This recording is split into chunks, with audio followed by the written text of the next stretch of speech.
এই যে মেনু আর এই যে লস্যি গাড়িতে বসে খাচ্ছি। প্রচুর অপশন রয়েছে খাবারের, তো আই থিঙ্ক চিকেন তড়কা এরকম কিছু নেওয়া যেতে পারে, রুটি। তো মেনুটা তোমাদের সাথে শেয়ার করে দিচ্ছি, তোমরা দেখে নিও।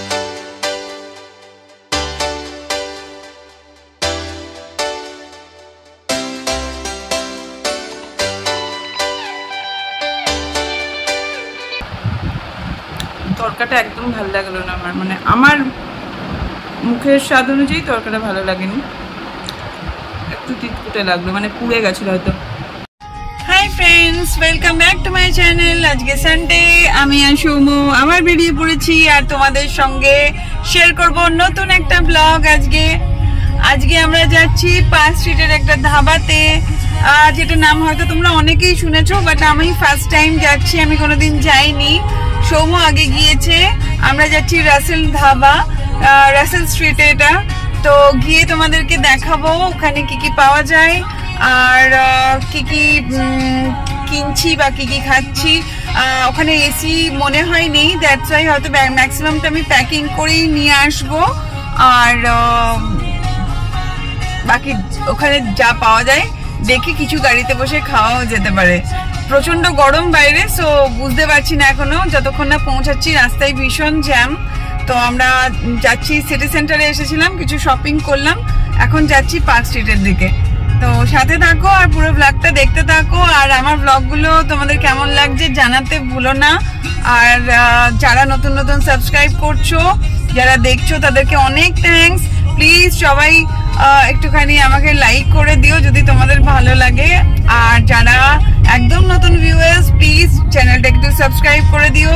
আরো নতুন নতুন অনেক জায়গা তোমাদেরকে আমি ঘুরে দেখাবো আর সাজেস্ট করব যে তোমরাও যেও সেসব জায়গাগুলো কলকাতার মধ্যে। এখন গরমে আমি বেশি ট্রিপ করতে পারছি না বাইরে, তবে পুরনো অনেক ব্লগ বাকি আছে, সেগুলো অবশ্যই তোমাদের সাথে একটা একটা করে আমি শেয়ার করব টাইম অনুযায়ী। চলো সাথে থাকো আর দেখতে থাকো। আমরা এখন পার্ক সার্কাস ক্রসিংয়ে আছি। আমরা সোজা যাব এখন পার্ক স্ট্রিটের দিকে। লেফটে চলে গেল গড়িয়াহাটের রাস্তা, আমরা যাব সোজা।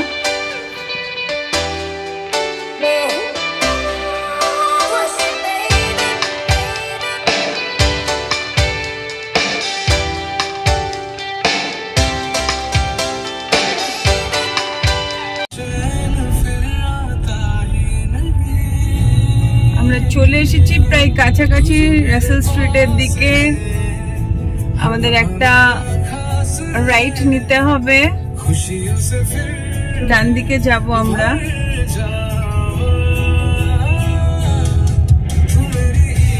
শেক্সপিয়ার সরণি দিয়ে যাচ্ছি এখন।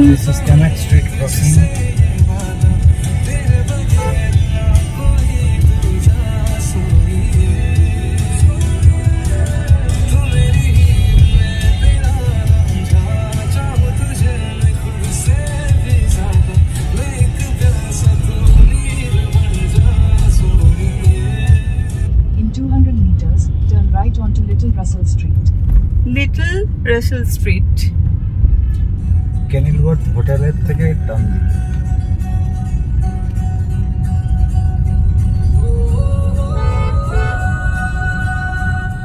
Turn right onto Little Russell Street.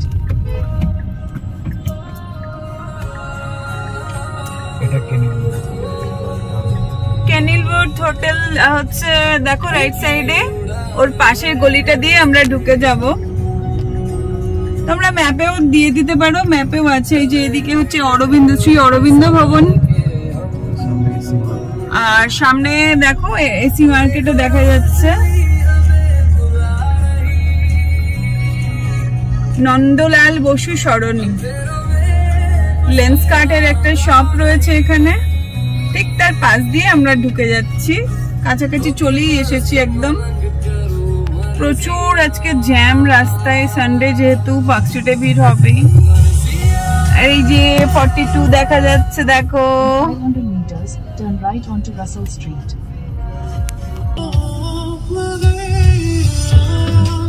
একদম স্ট্রেট যাচ্ছি মুম্বার পাশ দিয়ে। আমরা লেফট নিলাম, রাসেল স্ট্রিটে এন্টার করলাম, এবার সোজা যাচ্ছি। এখানে বার রয়েছে,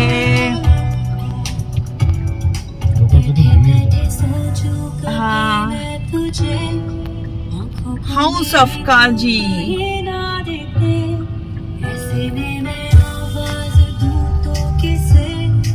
আবার জ্যাম, প্রচুর সিগন্যাল, বিরক্ত লাগছে এক সময়। তো আমরা এবার আবার একটা রাইট সাইড নেব। দেখো আবার রাইট সাইড নিচ্ছি। এখানে একটা ছোট দোকান রয়েছে, আশা করি কাছে পৌঁছে গেছি। আবার একটা রাইট নিলাম। Your destination is on the left. লেফটে আমাদের ডেস্টিনেশন দেখিয়ে দিচ্ছি গাড়ি থেকে, তারপরে নেমে দেখাবো।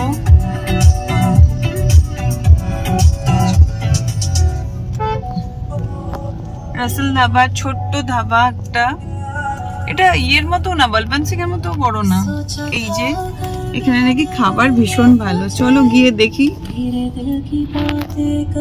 অলরেডি দুটো লস্যি দিতে বলে দিয়েছে, তো আমরা লস্যিটা অর্ডার করে দিয়ে এখন পার্কিং খুঁজছি। পার্কিংটা হলেই আমরা বাকি জিনিস অর্ডার করবো, আর বাকিটা প্যাক করে আমার মনে হয় বাড়িতে নিয়ে গিয়ে খাওয়াটাই বেটার, বিকজ ইয়েতে বসে খাওয়া একটু মুশকিল আছে। চেষ্টা করে যাচ্ছি পার্কিং এর জন্য। ন্যাপকিন একটু দেবে? খেতে পারবো না।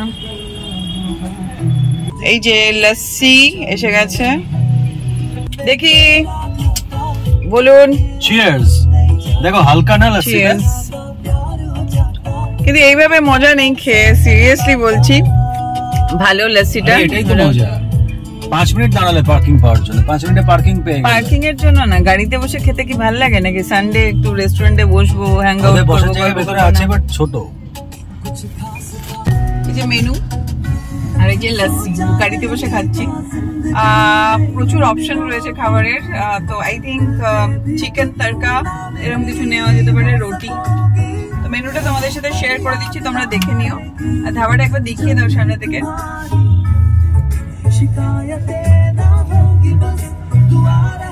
যে রাসেল ধাবার মেনু,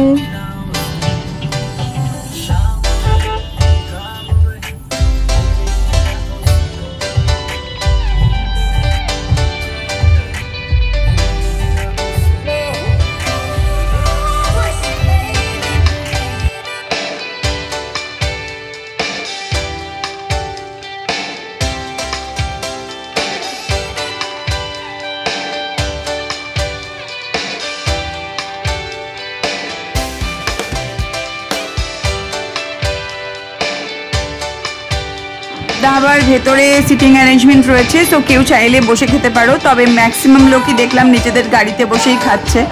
আমরাও তাই খেলাম লস্যি, আর বাকি খাবার আমরা প্যাক করে নিয়ে যাব। এখানে দেখো বাইরে এরকম টিয়ের কাউন্টার রয়েছে, আর ভেতরটাও আমি তোমাদেরকে একটু ঘুরে দেখাচ্ছি। এখানে ক্যাশ কাউন্টার, ভেতরে রয়েছে সিটিং অ্যারেঞ্জমেন্ট, আপস্টেয়ার্স আর নিচে এরকম কিচেন অ্যান্ড সার্ভিসের জায়গা। তো এটা অনেক পুরনো, 1950-তে এটা তৈরি হয়েছিল, আমাদের স্বাধীনতার 3 বছর বাদে। অনেক পুরনো ধাবা, তো মানে ওইটাই রয়ে গেছে, সেজন্য জায়গাটার বড় করা যায়নি। আমি কথা বলছিলাম ওনাদের সাথেও, তো যদি মনে করো উইন্টারে তো বসে খাওয়াই যাবে, অন্য সময়েও এসে যদি মনে করো এসে বসে আপস্টেয়ার্সে বসে খেতে পারো, বা গাড়িতে বসেও তোমরা খেয়ে নিতে পারো খাবার।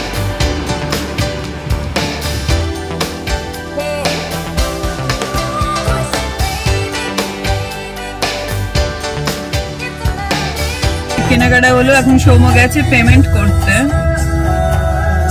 আমি আর গাড়ি থেকে নামিনি।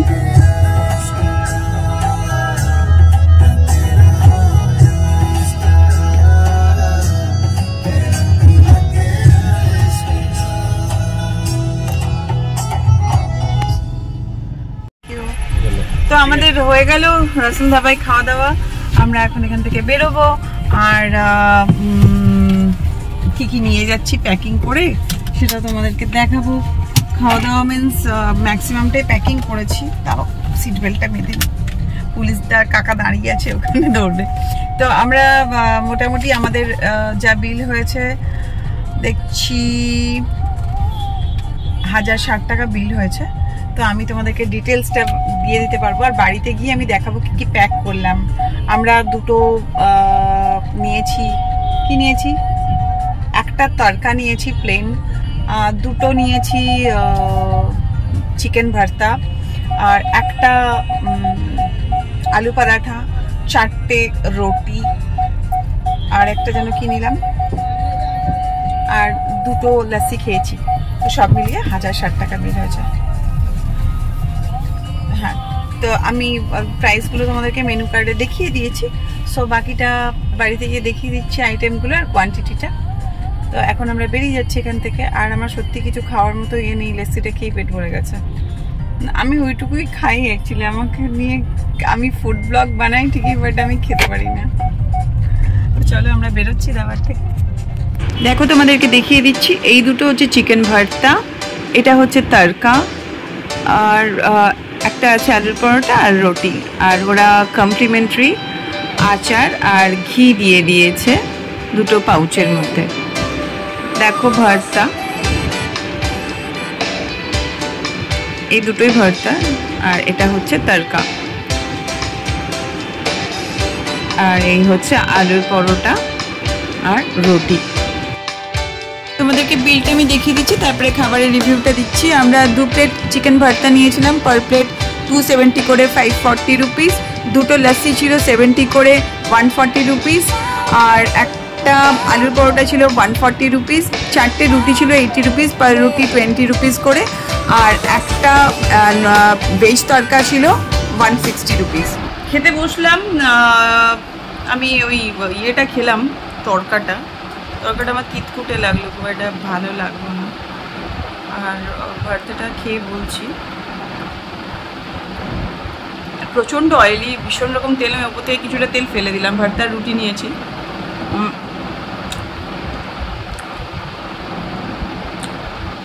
ভর্তাটা তাও ঠিকঠাক ভর্তাটা, বাট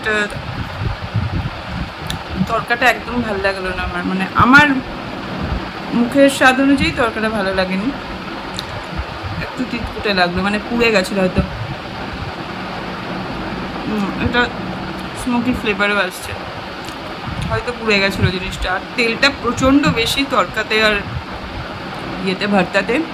তরকাতে ওপর থেকে আমি তেলটা ফেলে দিলাম রাদার। আর কোয়ান্টিটিও খুব বেশি নয়, মানে প্রাইস অনুযায়ী কোয়ান্টিটিটা আমার খুব বেশি লাগলো না। বাকি ফিডব্যাকটা খেয়ে দিচ্ছি। আলুর পরোটাটা সৌম্যর জন্য এনেছি, ও খেয়ে বলতে পারবে। বাকিটা আমি খেয়ে তারপরে বলছি। কেমন? খুব সুন্দর, ভালো, নরম, স্টাফিংটা ভালো। এদিকে তাকিয়ে একটু বলো, সুন্দর। স্টাফিংটা কি কি আছে? লঙ্কা, পেঁয়াজ, আলু, রসুন, আদা। তরকাটা আমি সাজেস্ট করবো না, তরকাটা তোমরা খেও না, বাট ভর্তাটা খেও, ভর্তাটা রিয়েলি ভালো। আর ভর্তাটা হচ্ছে মুখে দিলে মিলিয়ে যাচ্ছে, মানে শ্রেডেড চিকেনগুলো একদম সফট, আর গ্রেভিটাও ভালো, আর কোনো বেশি মিষ্টিও না, বেশি নুনও নেই, আর ঝাল তো নেই, কথা নেই, ভালো। ভর্তাটা ভালো লাগলো, একটু অন্যরকম টেস্ট, মানে অন্য যেখানে খেয়েছি ভর্তা সেখানকার থেকে আলাদা। বাট তরকাটা আমি সাজেস্ট করবো না, তরকাটা আমার একদম পার্সোনালি ভালো লাগেনি। রুটিটাও ঠিকঠাক যেমন হয় রুটি সেরকমই। আলুর পরোটাটা সৌম্য তোমাদেরকে রিভিউ দিল, কারণ আমি আর এরপরে আলুর পরোটা খেতে পারলাম না। তবে রুটির সাইজটাও ঠিকঠাক, বড়ই, মানে আমার মতো লোক দুটো রুটি খেয়ে ফেলেছি। আর কোয়ান্টিটিটা একজনের পক্ষে ঠিকঠাক, মানে দুজন শেয়ার করলে একটু কম হবে, মানে একজন বাচ্চা একজন বড় শেয়ার করতে পারবে, মানে একটা প্লেটে যেরকম থাকে ভর্তা বা তরকা। ওভারঅল আমি 10-এর মধ্যে যদি বলো সব দিক দিয়ে দেখতে গেলে মানে বলতে পারবো না, কারণ ওখানে বসে আমি খাইনি, গাড়ির ভেতরে বসে আর বোঝা যায় কতটা। ফুড কোয়ালিটি বা কোয়ান্টিটি বা টেস্ট সব দিক দিয়ে বলতে গেলে 10-এর মধ্যে 7। আর সৌম্য 10-এর মধ্যে কত? 8। সৌম্য 8 দিচ্ছে, আমি 7 দিচ্ছি, বিকজ তরকাটা আমার ভালো লাগেনি বলে আমি আরও স্বাদ দিলাম। তো ট্রাই করতে পারো অবশ্যই। আর সব কিছু তো আর ওটা অনেক পুরনো রেস্টুরেন্ট, ওটা ধাবা, রেস্টুরেন্ট বলে ভূত ধাবা, ওটা 1950-র ধাবা, অ্যান্ড ট্রেডিশনটা এখনও মেনটেন করে রেখেছে। ভালো ফুড কোয়ালিটি। বাট তোমরা চেষ্টা করো যে গাড়িতে বসে অতটা টেস্ট নিয়ে খাওয়া যায় কিনা আমি জানি না, আমি তো খেতে পারি নরমভাবে। তো বাড়িতে প্যাক করে নিয়ে এসে খাবার বেটার অপশন। আর ওখানে বসে যদি উইন্টারে যাও কোনো অসুবিধা নেই, বাট সামারে গেলে ওখানে বসে খেতে পারবে না, গরম লাগবে। ব্লগটা এখানে শেষ করছি, কেমন লাগলো অবশ্যই জানাবে। আর রাসেল ধাবার যদি তোমরা যাও আমার এই ব্লগ দেখে অবশ্যই কিন্তু আমাকে জানিও। চলো বাই বাই সবাইকে, আবার দেখা হবে নেক্সট ব্লগে। আর যারা এখনো চ্যানেলটাকে সাবস্ক্রাইব করোনি প্লিজ সাবস্ক্রাইব করে দিও। টাটা।